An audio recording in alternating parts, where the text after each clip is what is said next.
You said when you were announcing your decision to run for re-election again about Donald Trump, you said some things were still worrisome to you. What's worrisome to you? Well, on a lot of issues, he still hasn't defined himself, and I think he's in the process of doing that. Look, I'll give credit where credit is due. He gave a speech a couple of days ago I thought was pretty good. In fact, I believe it's the best speech he's given in this campaign cycle, and I think perhaps you'll see more of that in the weeks to come. What did you like about it? Well, going after, I think, exposing Hillary Clinton and the fact that, you know, these arguments that people have, I think we have to remind ourselves, Donald is not running against George Washington or Abraham Lincoln here.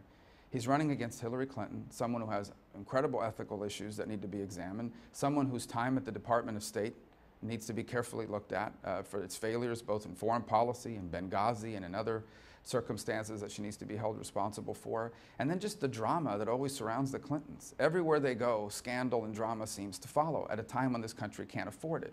So I thought he did a good job of laying out that argument in that speech, and because it's important for people to know the choice before him. And she's not some historic, heroic figure. I mean, in terms of what she's going to bring to the presidency, she's not George Washington or Abraham Lincoln.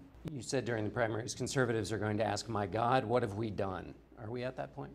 I think if you look at what happened in this campaign season, the issues that underpin the conservative movement were not necessarily what was determining the outcome of this election. And you had a lot of voices who claim to be or are from the conservative movement who decided to overlook all sort of ideological or policy differences in order to get on behind an attitudinal approach to politics.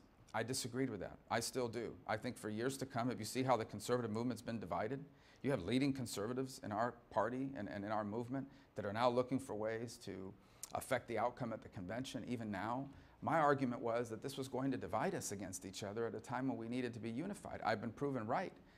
That said, that doesn't mean that there aren't other things we should be working together on. And it's one of the reasons why I chose to run for re-election, irrespective of the presidency. We have three branches of government here, and one of them is the legislative branch, and in particular the Senate, that acts as a check and balance on the presidency, no matter who wins.